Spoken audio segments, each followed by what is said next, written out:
A paz do Senhor, meus queridos irmãos, sejam todos bem-vindos à Escola Bíblica Dominical. Nós estamos nesse momento fazendo essa série de vídeos, devido ao momento que estamos passando. E eu quero, desde já, agradecer a todos os professores que têm se empenhado nessa nova metodologia que temos aplicado na Escola Bíblica Dominical e temos conseguido aqui no Rio Grande acessar esse canal. Quero agradecer a Viviane por ter se dedicado à criação do canal e a todos os professores das classes que estão trabalhando, se empenhando aí a trazer ensino aos alunos das nossas classes correspondentes aqui da Escola Bíblica Dominical do bairro do Rio Grande, setor 5 da Assembleia de Deus. Então, nessa lição de hoje, que ficou responsável por mim, por eu estar ministrando, então quero com todos aqui ser breve, sucinto, direto, para não ser muito cansativo. E hoje nós vamos estar estudando a lição número 3 no nosso tema geral da Escola Bíblica Dominical desse segundo trimestre. O assunto é a Igreja Eleita. Temos a nossa lição aqui, a Igreja Eleita, redimida pelo sangue de Cristo e selada com o Espírito Santo da promessa. Essa lição vai estar praticamente toda sendo pautada na carta do apóstolo Paulo à igreja de Éfeso, em Efésios, carta aos Efésios, e vamos estar trabalhando esses pontos que a lição já foi mencionada nas lições anteriores. A lição número 1, ela falava a respeito das cartas, a saudação ao destinatário, uma breve introdução à carta de Paulo aos Efésios. A lição número 2 foi ministrada a sublimidade das bênçãos espirituais em Cristo, que foi um resumo principalmente do versículo 3, Bendito Deus e Pai do nosso Senhor Jesus Cristo, o qual nos abençoou com toda sorte de bênçãos espirituais nas regiões celestiais, destacando a importância das bênçãos e principalmente as relacionadas à nossa eternidade, que foram conquistadas por Cristo. E a carta aos Efésios, para mim, ela tem um significado importantíssimo, porque eu sempre tive a visão de um evangelho completo, um evangelho de poder. E ao ler a carta do apóstolo Paulo aos Efésios, também aos Colossenses, que eu acho muito semelhante em alguns pontos, elas são muito fortes a respeito da nossa posição em Cristo, em relação ao que Ele fez por nós e o que nós somos hoje como igreja e corpo, Então, desde já eu quero dar essa introdução, já falando que eu tenho essa visão aberta do Evangelho, porque eu vim de uma igreja pentecostal, minha família, praticamente todos, começou com meu avô, com a minha avó, e assim em diante eles vieram da igreja chamada Casa da Bênção, que a gente sabe pela história da igreja no Brasil, de 1900 para cá, junto com a Assembleia de Deus, foi uma das igrejas que tiveram um ênfase ao ministério pentecostal, às vigílias, a busca de poder, cura, milagres. Então a gente foi criado nesse berço, nasceu, e depois da conversão eu fui me aproximando de pessoas, professores, pregadores que têm essa mesma linha de pensamento. Então eu desde já, como nós vamos entrar no tema da lição número 3 aqui, eleição e predestinação, eu estudei alguma coisa a respeito desses, porque falando de predestinação é inevitável que você vai tentar estudar um pouco de calvinismo, de arminianismo, que são dois teólogos que a partir de 1500, depois da Reforma Protestante, eles vieram força, e até hoje quem estuda teologia vão se deparar com essas duas linhas de pensamento relacionadas a essa palavra predestinação, eleição.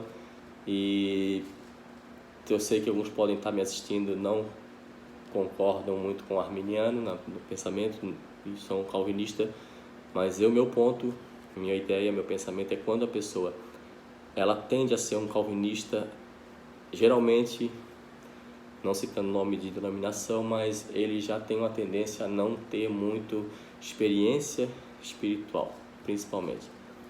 Já o meio pentecostal, eles já são praticamente todos arminianos, creem nessa doutrina de que a gente tem que perseverar, batalhar, tem que aceitar a Jesus, tem que reconhecê-lo. Então, a gente vai estudar um pouquinho sobre isso ao decorrer dessa lição.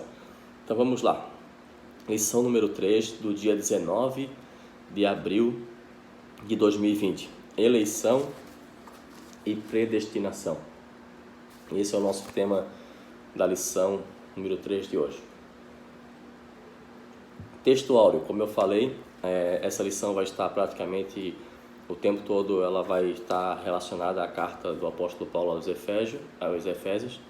Então, o texto áureo vai estar em Efésios, capítulo 1, versículo 4 e 5. Então, como também nos elegeu nele antes da fundação do mundo, então essa palavra ela vai estar aqui relacionada ao título, eleição. Ele nos elegeu antes da fundação do mundo para que fôssemos santos e irrepreensíveis diante dele em amor, e nos predestinou, aqui também, nos destinou de antemão, antes da fundação do mundo, ele elegeu. Então, o calvinismo ele vai usar muito essa palavra relacionada ao que Deus determinou e decidiu, mas a gente vai falar um pouco a respeito disso depois, do que eu penso. Predestinou para filhos de adoção por Jesus Cristo para si mesmo, segundo o beneplácito da sua vontade. Efésios 1 e 5. A verdade prática da nossa lição vai falar o seguinte: segundo a sua presciência, a capacidade de saber todas as coisas, Deus, ele sabe as coisas antes mesmo de que ela venha acontecer. Essa capacidade, presciência, segundo a sua presciência, Deus elegeu e predestinou para a salvação. Aí tem um ponto aqui que eu acho muito importante: aos que creriam e perseverariam na fé em Cristo Jesus.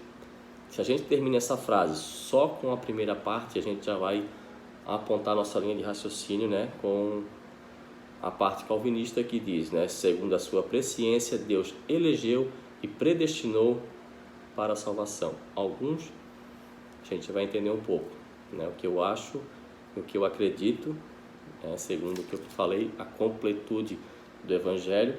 Os que creriam, aqui já está no futuro, isso é passível de acontecer ou não acontecer. Então vamos entender bem isso aqui. Deus sabe quem será salvo. Por ser poderoso, aí as pessoas que tendem a defender essa visão teológica de Calvino, eles usam um argumento que até é plausível e bonito se olhar, porque eles querem defender a soberania de Deus, no sentido de dizer que Deus, ele é capaz, ele é soberano de decidir quem vai ser salvo e quem não vai ser salvo, e Deus poderia interferir naqueles que não são salvos, e Deus é mau, e assim vai esse pensamento. Mas a gente quer explicar aqui que Deus sabe por ser presciente, mas não é que ele tenha determinado quem ou qual vai ser salvo e qual não vai ser salvo. Aqui ele criou um princípio muito importante, que eu vou falar isso do começo ao fim da lição, que é a respeito da capacidade de decisão humana, que é um dos atributos que Deus deu ao homem, que faz parte daquilo quando ele disse: façamos o homem a nossa imagem e a nossa semelhança. Uma das semelhanças que eu acredito que o homem tem é a capacidade intelectual, de decidir, de nomear, e a de criar, que é uma coisa extraordinária. A gente pode perceber que o ser humano hoje, ele cria coisas que a gente até hoje fica boquiaberto, aviões, tecnologia, celulares e assim vai por diante, O homem é um ser praticamente quase ilimitado nesse sentido. Então são semelhanças que Deus deu ao homem. Então nenhum outro animal tem esse tipo de capacidade, de criação ali como a gente tem, e de intelectual e de escolha. Então isso é muito importante. Então Deus sabe quem vai, por ser presciente, e isso não interfere e não agride a soberania de Deus, como alguns tentam defender. Então vamos lá. Segundo a sua presciência, Deus elegeu e predestinou, destinou de antemão, para a salvação os que creriam e perseverariam na fé em Cristo Jesus. Por isso é muito importante nossa a parte missionária, né? Tudo porque sem... Paulo fala em Romanos 10, né? A partir do versículo 11, creio ali, que como crerão se não há quem pregue, né? Como pregarão se não foram enviados. Então existe uma sequência de fatos que tem que acontecer para que as pessoas venham ou não venham aceitar esse presente. Então eu sou totalmente contra o pensamento, né, calvino, porque não que ele não tenha pontos positivos, tem, porque relacionado à certeza da salvação, esse é um ponto que eles são muito importantes, que o cristão deveria ter, porque eles alegam muito a respeito disso, que a gente tem que saber, né, por ser predestinado, no caso, já teria que ser salvo, independente de qualquer ação humana. Mas a gente vai entrar um pouco mais sobre isso. Então vamos lá então. A nossa título da lição, eleição e predestinação. Então vamos lá. Leitura bíblica em classe está também na carta do apóstolo Paulo aos Efésios, do capítulo 1, do versículo 4 ao 12. Então 2 versículos nós já lemos aqui no princípio, né, que eram o 4 e o 5, mas vamos ler novamente. O versículo 4 então, carta do apóstolo Paulo à igreja de Éfeso, né? Versículo 4 até o 12. Versículo 4. Como também nos elegeu nele antes da fundação do mundo para sermos santos e irrepreensíveis diante dele em amor. Aí o versículo 5. Que nos predestinou para filhos de adoção por Jesus Cristo, para si mesmo, segundo o beneplácito da sua vontade, para louvor e glória da sua graça, pelo qual nos fez agradáveis a si no amado. Então esses textos vão nos dar bastante entendimento a respeito que parece que Deus tomou a iniciativa total e nós não temos nada a ver com isso. Mas nós vamos perceber ao longo da Bíblia que temos sim coparticipação nessa decisão, né? Em quem temos, Deus e Jesus, em quem temos a redenção pelo seu sangue, a remissão das ofensas segundo as riquezas da sua graça, que ele tornou abundante para conosco em toda a sabedoria e prudência. Então essa palavra já está no presente, né? Nos tornou abundante para conosco. Então as pessoas que estavam lendo essa carta no momento, ou até hoje também, eles já se encontram no estado, né, de novo nascimento, né? Já passaram pela regeneração. Então eles estão entendendo essa carta, absorvendo a conversa como um eleito, um predestinado, vamos dizer assim, apesar de que isso não garante, né, que é o momento que a pessoa está lendo essa carta e crente, cristã, ela venha a viver o resto da vida e ela não possa afundar na fé, como o apóstolo Paulo usa para Timóteo, que alguns naufragaram. O naufrágio nada mais é do que uma embarcação que sai de um determinado porto com o objetivo de chegar a outro, né, ou de um continente para o outro. Então, no meio desse caminho acontece alguma coisa, né, uma tragédia, ou que seja um acidente de percurso, e essa embarcação vem a afundar e não chegar ao seu destino qual ela deveria. Então isso é uma linguagem para qualquer cristão hoje, que ele pode estar indo, né, até o seu alvo, no caso. A caminhada cristã ela se baseia em 3 pontos, né, que é a porta, que é Jesus, quando ela se encontra com a salvação, o caminho, que é o processo que ela vai seguir, né, nessa santificação, porque santa ela se torna no momento que ela aceita Jesus, o processo de santificação e a caminhada, como se fosse um paralelo ali com o próprio povo no deserto, né, caminhando, e o seu alvo, né, que seria uma Canaã celestial, ou no caso a gente está usando a linguagem aqui de navio, o porto. E Paulo usa essa linguagem também de alvo, né, para seguir para o alvo. Então vamos lá. O versículo 9, nessa leitura bíblica em classe, assim, descobrindo-nos o mistério da sua vontade, aí descobrindo, revelando, abrindo-se, né, o véu, segundo o seu beneplácito que propusera em si mesmo. Essa palavra propusera nos dá a tendência também de achar que Deus está totalmente, Ele somente decidiu, né? Então vamos lá. Versículo 10. De tornar a congregar em Cristo todas as coisas na dispensação da plenitude dos tempos, tanto as que estão no céu como as que estão na terra. Esse texto também existe muito em Colossenses também. Ele ligando, né, fazendo as coisas tudo no céu e na terra. Versículo 11. Nele, digo, em quem também fomos feito herança, havendo sido predestinado conforme o propósito daquele que faz todas as coisas, segundo o conselho da sua vontade. Mais uma vez, eu tenho aqui não só esse texto, mas vários que vão dar a entender que Deus que decidiu e o homem não tem interferência alguma nessa salvação, e isso não é de acordo com outros textos que combatem, né, o respaldo a respeito desses, né, que vão dar uma visão diferente do que a gente está tentando mostrar aqui. Porque ao longo da semana, estudando alguma coisa sobre o calvinismo, quando você vai ouvir um pouco deles, você vai até achar que eles estão com a razão e que eles estão certos no ponto de vista deles, trazendo textos que são vários, né, que tem na Bíblia a respeito de predestinação. Mas a gente tem que entender o que Deus está querendo dizer, né, quando ele fala de predestinação. Está falando de um conjunto, de um grupo todo, né? Ele sabe, no contexto geral, até a quantidade, o número de pessoas, ele sabe por ser presciente, porque ele está além do tempo. Ele já tem coisas, né, como o livro do Apocalipse, por exemplo, é um livro que já está falando de coisas que ainda nem aconteceram, e Deus já tem todo o desfecho da história. Então, nesse sentido, Deus com certeza sabe, né, do grupo que vai ser o que não vai ser. Mas a respeito dele realmente está interferindo o tempo todo não, esse Deus respeita a decisão humana. Versículo 12. Com o fim de sermos para louvor da sua glória, nós, os que primeiro esperamos em Cristo. Então vamos lá. O objetivo geral dessa lição de hoje é o seguinte: informar que Deus soube de antemão, por meio da sua presciência, quais pessoas creriam e que em Cristo seriam predestinadas a receber as bênçãos espirituais. Então é muito importante. Eu não quero ser chato aqui, cansativo, como possa parecer já, mas o tempo todo nós vamos falar sobre isso.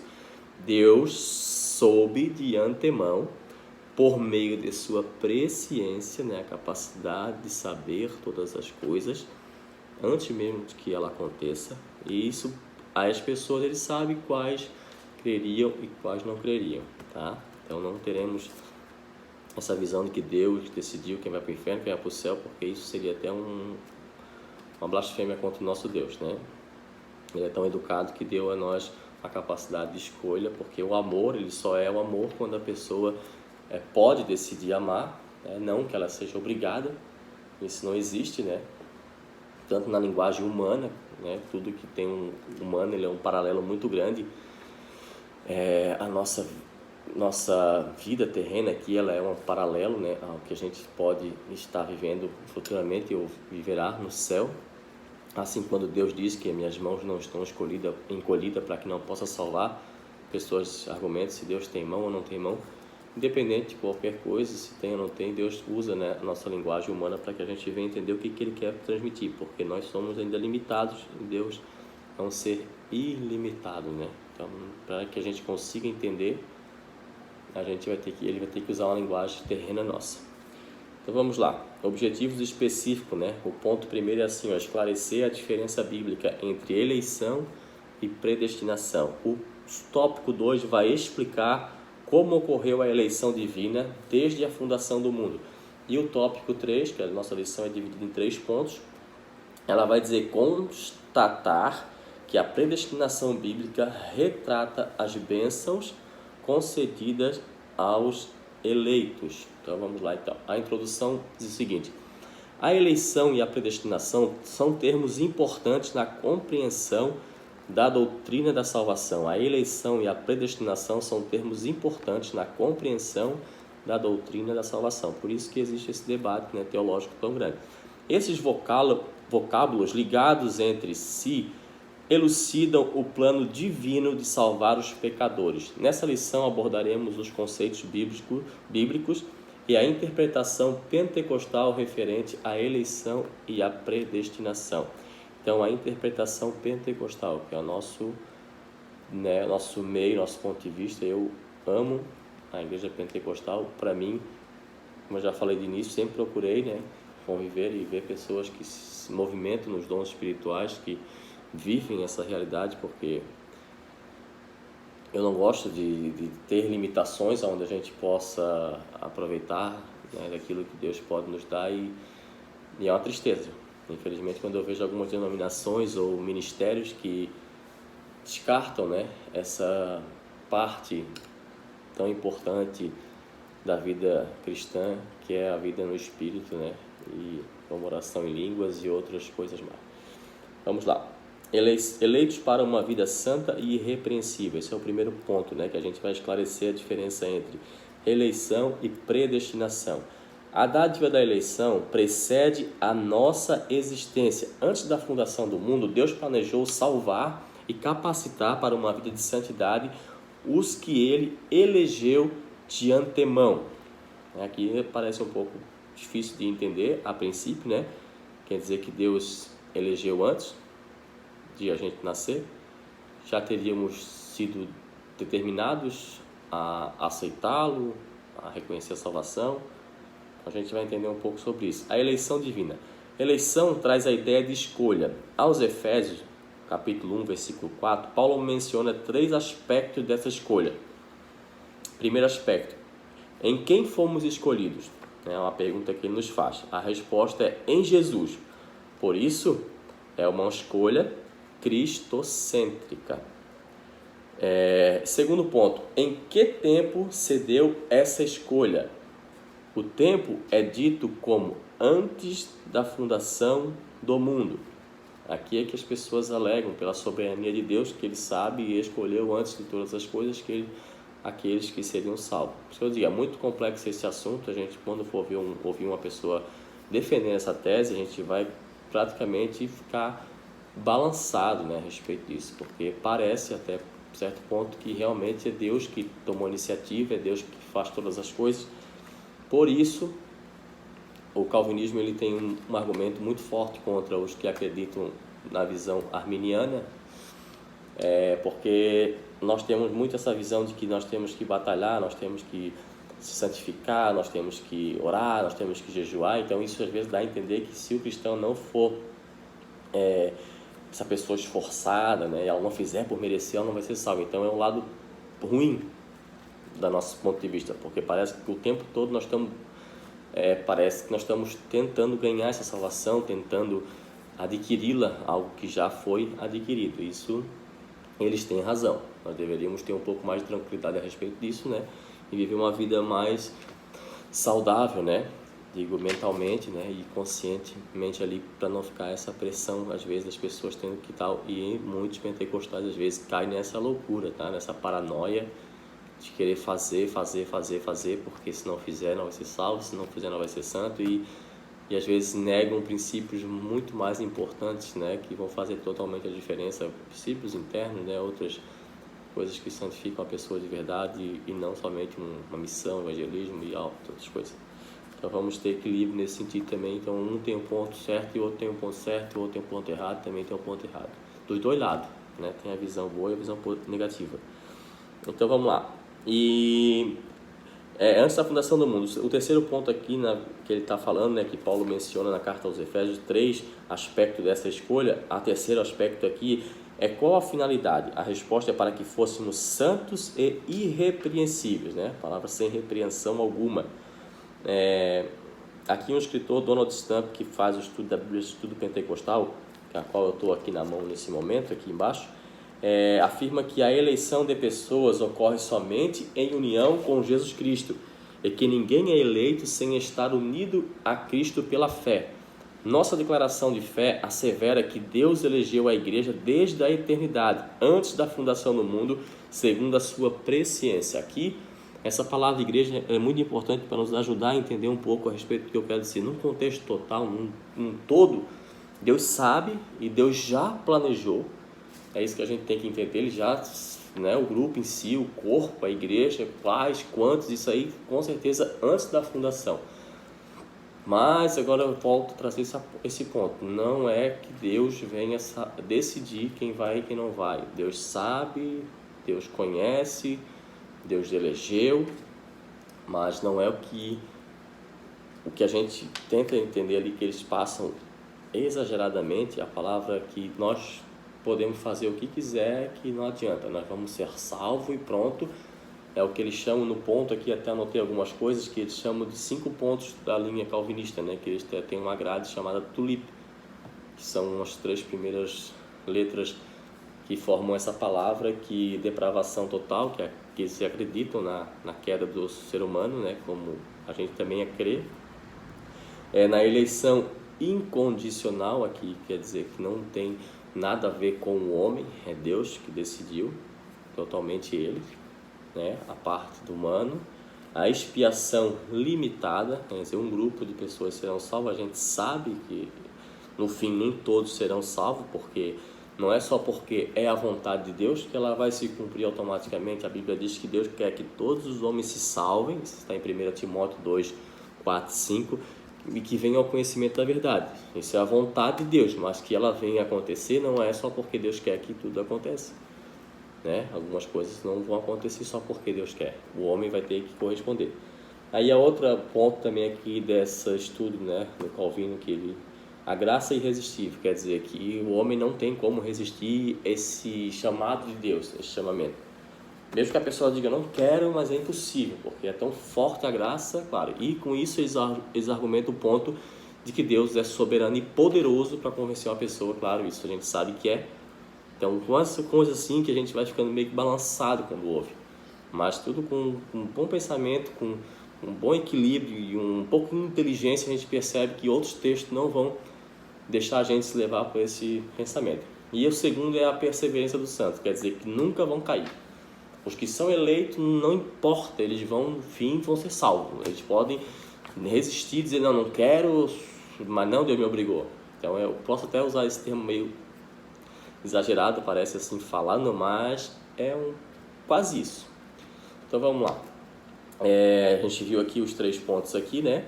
E que a igreja, agora aqui, o que eu queria chegar a esse ponto, né? Que Deus já sabe de antemão e já predestinou, elegeu esse grupo que será salvo, porque Ele conhece, né? Antes de que aconteça. Vamos lá.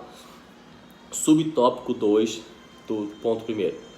As condições da eleição. A Bíblia Pentecostal de estudo, né? A qual eu estou aqui também, do escritor Donald Stamp, ensina que a eleição para a salvação em Cristo é oferecida a todos.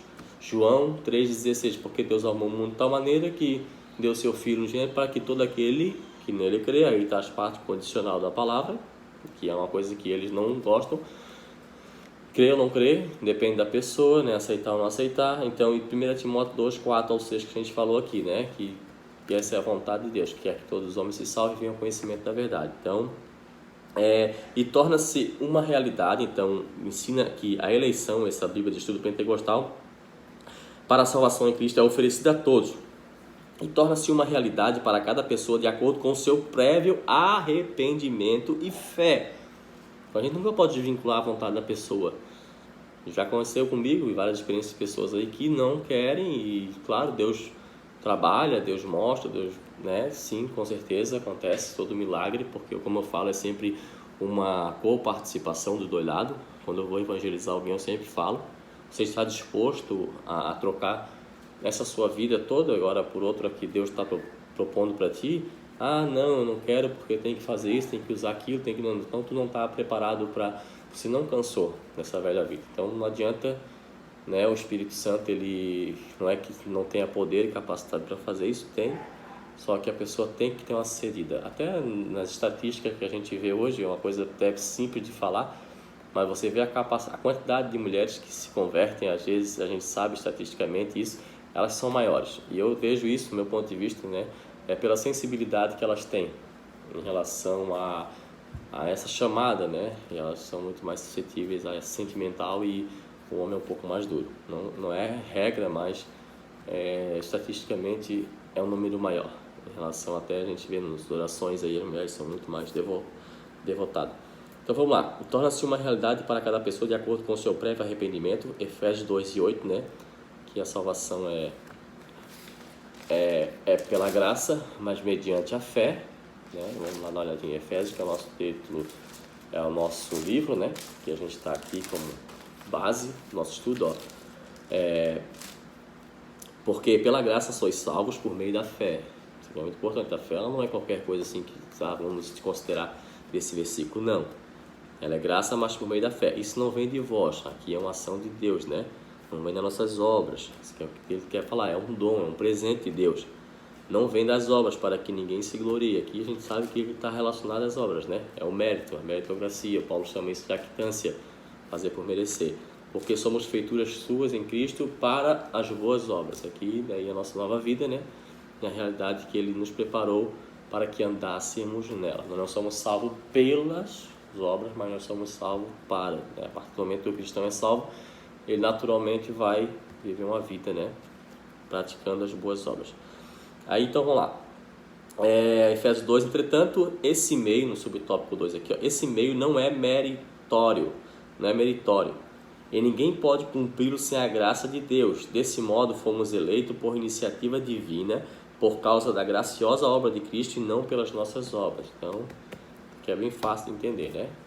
A lei, ela não conseguiu justificar, e a gente conhece aqui em Gálatas principalmente, vai falar a respeito disso, que ninguém é justificado por causa das suas obras, né? Subtópico 3, vida santa e irrepreensível. Paulo enfatiza que a eleição tem a finalidade específica de sermos santos e irrepreensíveis. Aqui é a finalidade da nossa eleição, né? Santos e irrepreensíveis diante dele, né? Esse maiúsculo aqui, nome próprio, né? Nosso Deus soberano. Nesse aspecto, o vocábulo grego ágios santos, né? Significa separado do pecado. 1 Pedro 1,15 diz ser santo, né? Porque eu sou santo, sede santo como eu sou santo, então em toda a vossa maneira de viver.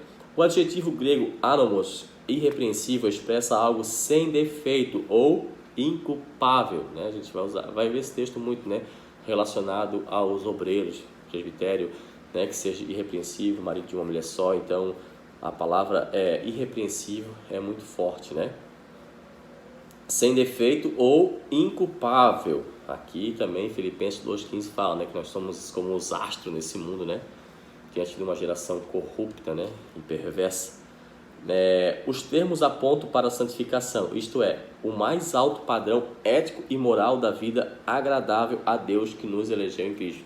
Jesus fala um texto muito interessante, né, se a vossa justiça não é exceder a dos escribas, de maneira alguma podereis entrar no reino do céu. Quer dizer que, né, fazer o básico, né, fazer o bem é algo que deveria ser normal. A gente deve exceder em outro sentido, né, interiormente, na compaixão, né, no amor ao próximo e na seriedade, no caráter e tudo mais, né.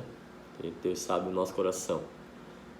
O ponto importante aqui na nossa lição, que tem aqui destacado: não obstante, somente o Espírito Santo capacita o crente para esse novo estilo de vida. Aí sim entra, né, o que a gente sabe, que Paulo fala que que o bem que ele queria fazer ele não consegue, mas o mal que ele não quer, isso naturalmente acontece. Eu fui um pastor falando, eu gosto muito dessa palavra, que para ensinar uma criança a fazer o que é errado, você não tem muito trabalho. Ela naturalmente vai aprendendo. Agora, para ensinar a fazer o que é certo, é difícil. Então, assim é a nossa vida também, né? Nossa natureza pecaminosa, infelizmente, é assim. Então, somente com ajuda, com auxílio, né? Com o poder do Espírito Santo, que o crente pode viver esse novo estilo de vida. Subtópico 3 aqui do subtópico 4 do tópico 1 ainda. A nova vida dos eleitos. O tema é apresentado como exortações contra a velha conduta, tais como mentira, furto, palavras torpes, amargura, ira e cólera. Então, quando você vai ler a carta do apóstolo Paulo aos Efésios completa, você vai ver que existem os passo a passo, né, os pontos que ele vai trazendo, e depois ele vai falar a respeito da nova vida que a gente deve ter. Essa irrepreensível e inculpável, né? E ainda severas advertências contra a fornicação, impureza, avareza e embriaguez. Essa é a nova vida, né? A finalidade é apresentar a Deus uma igreja gloriosa, sem mácula nem ruga, mas santa e irrepreensível. Efésios 5:27, né? É uma carta bem pequena, com 6 capítulos apenas, é muito fácil de ler, muito rápido.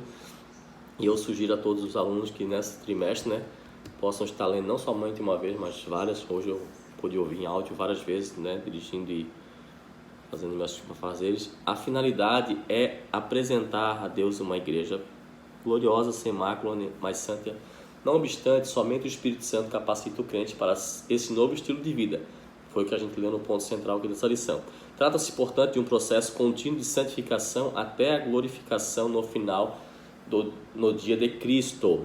Aí, né, como a gente falou, o alvo.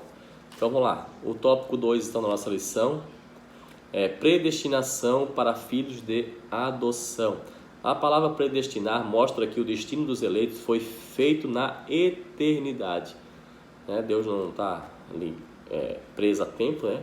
Então ele vai na frente e volta. Ele é o eu sou, não é o eu era e nem o eu serei, né? Mas eu sou. Então é o tempo todo ele vai ser quem ele é. Jesus disse: eu sou o mesmo ontem, hoje e eternamente, né? Deus fala ali. A predestinação, o termo grego traduzido como predestinar, aqui no versículo 1, né? No capítulo, na parte A, o versículo 5, é formado pelo vocábulo horizon, que significa determinar, e pela preposição pro, que indica algo feito antes. Então, determinou de antes, né? Antemão. Que indica algo feito antes, ou seja, predestinar significa literalmente determinar antes. A Bíblia de Estudo Pentecostal esclarece que a predestinação se aplica aos propósitos de Deus inclusos na eleição, que a eleição é a escolha feita por Deus em Cristo, de um povo para si mesmo, que é muito importante essa palavra, de um povo. Como eu falei, a igreja, no contexto geral, de todos, então a gente vai entender isso. Não tem muito tempo para a gente passar mais detalhes a respeito disso, mas você, né, que consegue, tem a capacidade de assimilar bem esses assuntos, pode buscar, né, buscar conhecimento para entender um pouco do ponto de vista de cada um. A Bíblia é em Cristo um povo para si mesmo, né? E que a predestinação abrange o que acontecerá ao povo escolhido por Deus. Por conseguinte, nossa declaração de fé ensina que a predestinação dos salvos é precedida pelo conhecimento prévio de Deus, conhecimento, essa palavra é muito importante, daqueles que diante do chamamento do Evangelho recebem a Cristo como seu Salvador pessoal e perseveram até o fim. Então, como eu disse, Deus não tem limitação de tempo, então Ele sabe quantidade, quem, na visão dele. Nós estamos aqui ainda, né, capazes de escolha ou não escolha do nosso Deus. Logo, foi a vontade de Deus reconciliar os pecadores e torná-los seus filhos. João 1,12 fala, né, que a todos quantos receberam, deu-lhes o poder de serem chamados filhos de Deus. Então, receberam ali, torna também uma coisa condicional, recebe ou não recebe. Tanto, né, é uma lógica simples, mas às vezes tem pessoas que não percebem isso, né, simples de entender o texto. Filhos por adoção. Paulo é o único escritor do Novo Testamento que emprega o termo adoção. Romanos 8,15, 9 também, 4, Gálatas 4 e Efésios 1,5. Essa prática não fazia parte do sistema legal judaico, mas era comum entre os romanos e perfeitamente conhecida entre os gregos. Não existia muito essa parte de adoção na linha judaica, né? Então, nós entendemos que hoje nós somos irmãos, né, de Cristo. Nós estamos na família de Deus, somos co-herdeiros, né, participantes dessa promessa, dessa vida, dessa herança, né, com Cristo, porque nós estamos, Ele foi o primogênito, né, o primeiro. Então, dando a entender que depois dele viriam outros filhos que fariam parte dessa família. Então, nosso Jesus é o nosso irmão primeiro, então nós somos os outros por ele, né? Nós estamos fazendo parte hoje dessa família, pela fé, como a gente sabe no caso de Abraão, né, que foi o filho da promessa. Nós também hoje estamos entrando nessa questão também de salvação. Paulo emprega o termo, tá? Essa prática não fazia parte do sistema judaico, mas era comum entre os romanos, perfeitamente conhecida entre os gregos. Assim, o apóstolo Paulo enfatiza que foi agradável a Deus inserir no plano de salvação a adoção dos eleitos como filho, segundo o beneplácito, né, sua bondade, da sua vontade. Ele ainda assinala que o amor foi o que moveu o Pai a nos adotar. Isso aqui é muito interessante, né? O tempo todo a gente sabe que com o amor eterno Ele nos amou e com a sua benignidade Ele nos atraiu. Então, o amor de Deus que nos fez esse presente, né? Por isso nós somos gratos a Ele.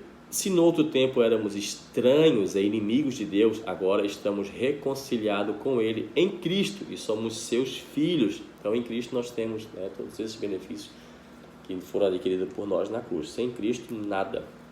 Nós seríamos um povo completamente isolado até da comunhão, né, separado de Deus, sem conhecimento.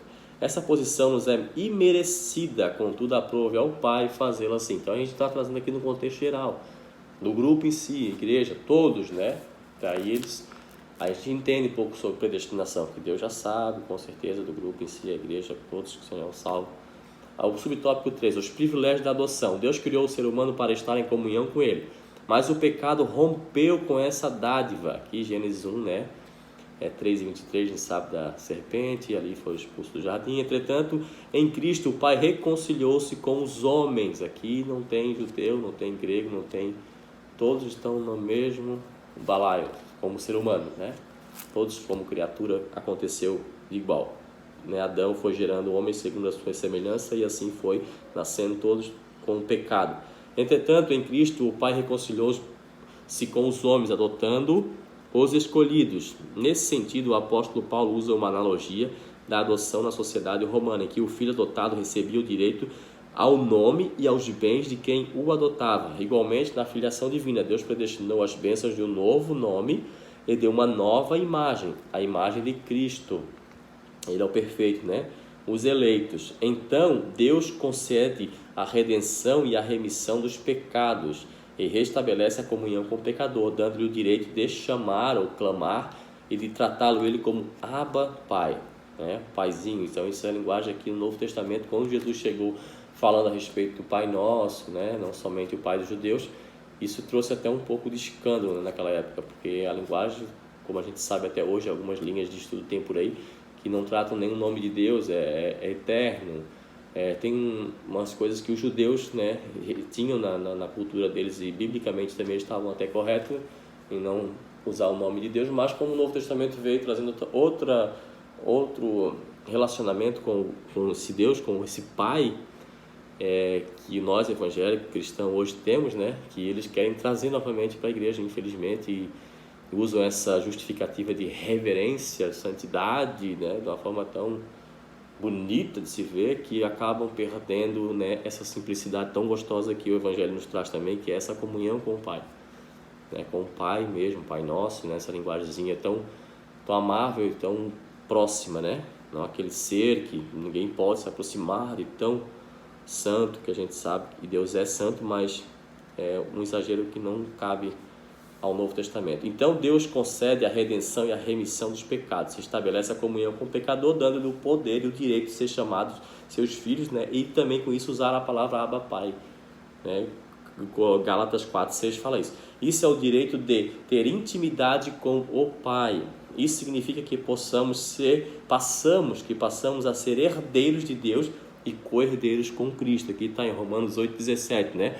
Que nós somos em Cristo. Eu também gosto de um texto muito, que eu uso muito bastante também quando a gente quer falar a respeito dessa posição que nós temos em Cristo e o que Ele foi feito por nós, em 1 Coríntios capítulo 1, versículo 31. Rapidamente aqui, diz assim, mas vós sois dele, em Jesus Cristo, o qual para nós foi feito por Deus sabedoria, justiça, santificação e redenção. Foi feito para nós, né, por Deus, essas qualidades que nós não teríamos se não fosse através de Jesus. Tendo sido aceito por Deus, fomos transformados em seus filhos para seu louvor e glória. Então vamos aqui para o tópico 3 da nossa lição, que a gente entendeu a palavra predestinação. Eu sempre gosto de usar o termo no geral, né? A gente vai entender predestinação porque Deus sabe de antemão que um contexto total, né, das pessoas e quais são os que vão ser salvos. Isso sem dúvida Deus sabe. Tópico 3, a sublimidade do propósito divino na predestinação. A sublimidade, né, algo muito além, né, alto, né, sublime, do propósito divino na predestinação. A excelência da predestinação está na provisão de bênçãos espirituais aos eleitos pela vontade divina em Cristo e por seu incalculável amor. Então a gente vai entender na nossa pentecostal, visão pentecostal, assembleana, né? Mas geralmente os neopentecostais, pentecostais, todos eles têm essa visão. Hoje alguns ministérios como presbiterianos eles são calvinistas, então podem não ter esse mesmo pensamento, mas a gente as provisões aqui a gente sabe que Deus não seria injusto, né, de deixar alguns fora desse plano e outros dentro. Não é Deus que decidiu isso, apesar que Ele pode, mas Ele com a sua soberania decidiu permitir o homem a escolhê-lo. Isso é notório em toda a Bíblia, desde o começo ao fim, de Gênesis a Apocalipse. Nós vemos pessoas fazendo certo e pessoas fazendo errado, pessoas tendo as mesmas oportunidades que outros tiveram, mas fazendo escolhas totalmente diferentes. E você não vê Deus ali pegando a pessoa, arrastando, puxando, não. Ele deixou, ele apostou, ele acreditou, resolveu, decidiu fazer isso, botou Adão lá e disse: Adão, é contigo, decide. E foi o que aconteceu, infelizmente, né? Foi uma decepção, mas Deus já providenciou também esse resgate. Predestinação e salvação. O soberano Deus não predestinou incondicionalmente, quer dizer, sem chance da pessoa decidir. É incondicional mesmo, é Deus que decide, pronto. Aqui diz assim, ó, Deus não predestinou incondicionalmente pessoa alguma à condenação eterna. Que é até interessante que as pessoas que creem em predestinação geralmente são as pessoas que se consideram salvas, né? Porque ninguém quer se aceitar na predestinação acreditando que ela é o ser que Deus decidiu não ir para o céu, que vai para o inferno. Então é muito bom, né? Quando é para os outros, né? Tipo, eu sou salvo, creio na predestinação, sou do ministério e tal, porque eu faço parte dessa eleição. É como se a gente vê por aí os testemunhos aí falando que eles são 144 mil que vão entrar no céu e outros não. Então é muito fácil, né? E até é meio ilógico o negócio, não dá para entender como é que a pessoa vai evangelizar alguém se Deus é quem vai decidir quem vai. Eu acho que é uma coisa meio desnecessária, né? Vamos pensar assim, é perda de tempo. Deus está fazendo o ser humano de bobo, de palhaço, vamos dizer assim, porque se tu vai evangelizar alguém que tu não sabe, tu não vai ter interferência nisso, não vai ter nada, né, a acrescentar nisso. Deus vai decidir quem vai ser e se não vai ser. Deus está fazendo somente você de um fantoche, brincando, uma marionete. Então é meio irracional esse negócio da predestinação na visão deles, assim como eu digo. O soberano Deus não predestinou alguns incondicionalmente, pessoa alguma, à condenação eterna, mas deseja que todos se arrependam e se convertam de seus maus caminhos. Atos 17 e versículo 30. Esse texto é muito importante para nós lermos rapidinho aqui, vamos lá. Atos 17 e 30, vamos ver. Mas Deus, não tendo em conta o tempo da ignorância, anuncia agora. Para que anunciar se as pessoas não têm, né, decisão nessa escolha? Então não precisa anunciar, Deus decide mais. Aqui diz: anuncia a todos os homens em todo lugar que se arrependam. Esse se arrependam, ele dá a entender claramente que pode ou não pode se arrepender. Então como é que pode, se Deus está decidindo completo só ele, então não tem porquê. Nas 6 vezes que a palavra aparece no Novo Testamento, a palavra aqui é conversão, né, pessoa. As 6 vezes que a palavra aparece no Novo Testamento, nenhuma delas faz referência à condenação dos pecadores. A palavra predestinação, né, predestinou, ela faz referência aos pecadores. Deus não usa essa palavra, sempre fala a respeito do conjunto da igreja que são salvos. Então, por isso que é bom a gente entender esse ponto de vista geral, não ficar focando em pessoas, mas no grupo todo, no corpo, Deus já sabe, com certeza, mas não uma pessoa em si determinada. Ele não faz referência a essa palavra relacionada às pessoas que estão na condenação ou pecadores. Portanto, não houve uma dupla predestinação em que Deus decretou e escolheu que uns vão para o céu e outros para o inferno. Nossa declaração de fé, aqui entra a Assembleia de Deus também, né? E as pentecostais, assevera que a predestinação bíblica diz respeito apenas à salvação, sendo condicionada ao arrependimento, vinculada ao arrependimento, tem que estar ligada à fé, ao arrependimento. Entendeu? A gente diz aqui, a nossa predestinação nunca ela vai estar relacionada às pessoas que são perdidas. Deus está usando um grupo geral, igreja, falando no contexto total. Por isso ele sempre usa a palavra predestinação e eleitos, né, quando se trata desse assunto, de salvos. Então, a predestinação, quando é ensinada pela linha teológica calvinista, ela vai tratar os que não são salvos e os que são salvos. Então, predestinado tanto para um quanto para outro, tanto para o inferno quanto para o céu. Mas a Bíblia nunca usa esse termo para falar a respeito de pessoas perdidas. Então, já descarta também esse termo para predestinação nesse sentido, porque sempre a Bíblia vai falar predestinação e eleição relacionada a pessoas salvas, à igreja, ao conjunto geral, ao corpo, aos santos. Portanto, não houve nenhuma dupla predestinação em que Deus decretou um para o céu e outro para o inferno. Nossa declaração de fé assevera que a predestinação bíblica diz respeito apenas à salvação, sendo condicionada ao arrependimento e à fé em Cristo. Jesus Cristo, segundo a sua presciência divina. Aqui ninguém está querendo tirar nenhum mérito aqui de Deus, porque não tem nem como fazer isso, nós não temos nem capacidade. E não estamos aqui para defender também a divindade de Deus e os seus atributos. Não precisamos, mas a Bíblia é bem clara que Deus é presciente nesse sentido de saber quem, mas não é que decidiu também. Predestinação e o amor. Tópico 2. Antes de Deus criar qualquer coisa, o seu plano de redimir a humanidade, ele definiu o destino dos crentes, estava estabelecido antes da fundação do mundo, como Efésios diz ali. Por conseguinte, a Bíblia mostra que a redenção divina não foi uma medida de emergência, como um plano de última hora. Tipo, pegaram Deus de surpresa. Agora não sabia, não imaginei que Adão iria pecar, então vou ter que achar um plano B para resolver esse problema. Não, Deus não é pego de surpresa.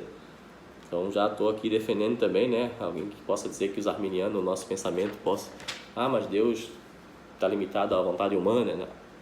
Mas Deus também não foi pego de surpresa, porque antes da fundação do mundo ele já havia preparado esse cordeiro que iria morrer por nós, pela presciência dele.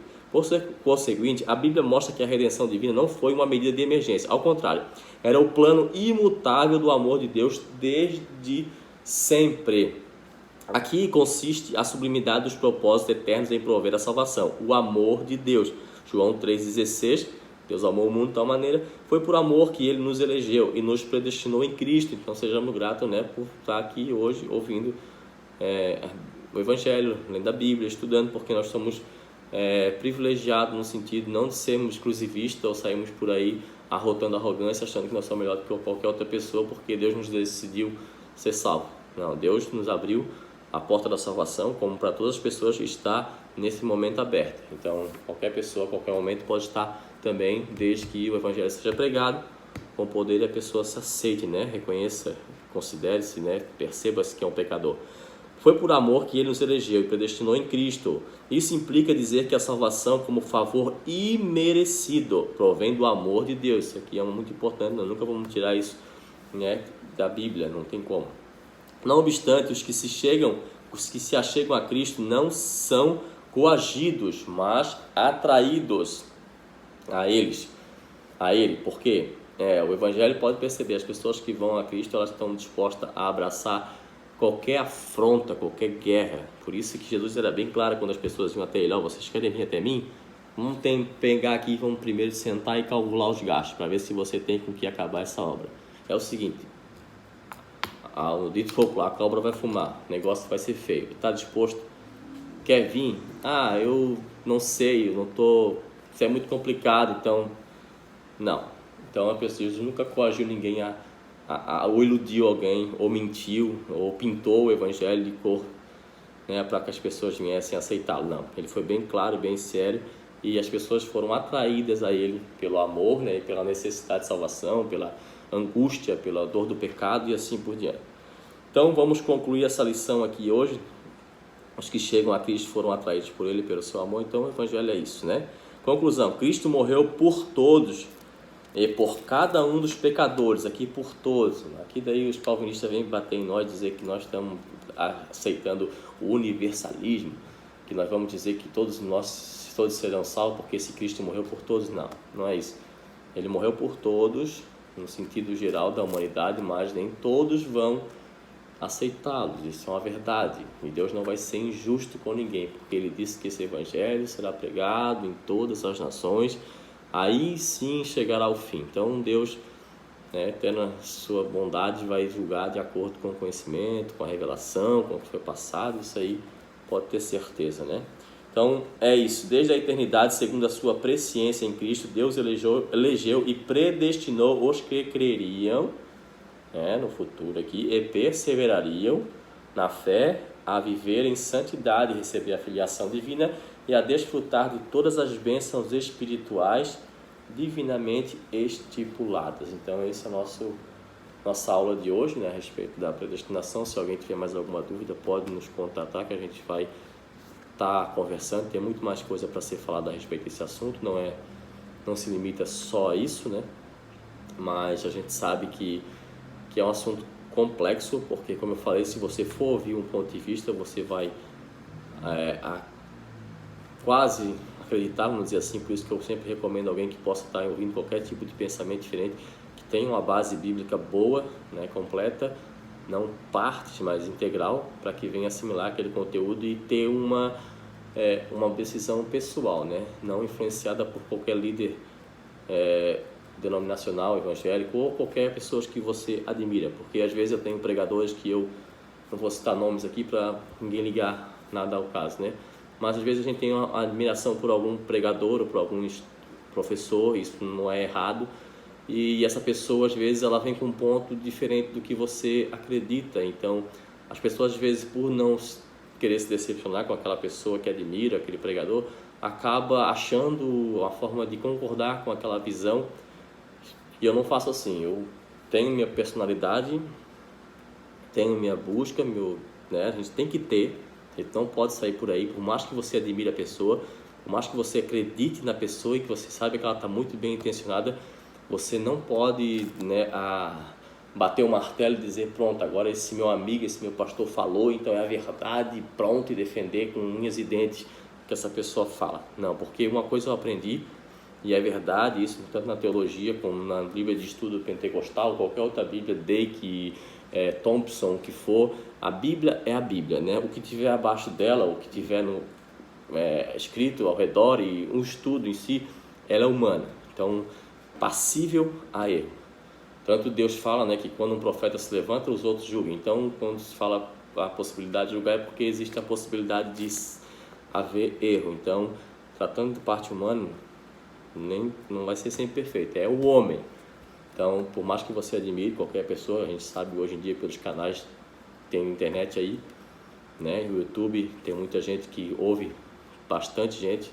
Poderia citar vários nomes aqui, mas não é minha intenção aqui. Mas é isso, a pessoa não pode se levar porque aquela pessoa que você admira falou. Eu já ouvi essa semana um pastor da igreja batista apontando um ponto que eu não concordo, e eu não deixei de gostar dele, não deixei de admirá-lo em algum sentido, mas não vou concordá-lo nesse ponto de vista, entendeu? Isso não tem problema nenhum, tá? Seja um crente iberiano, pegue a Bíblia, tá? Eu sei que é difícil às vezes, né? Porque muitos dizem que a Bíblia é um livro complicado e tal, tem várias interpretações, é o que o mundo fala, né?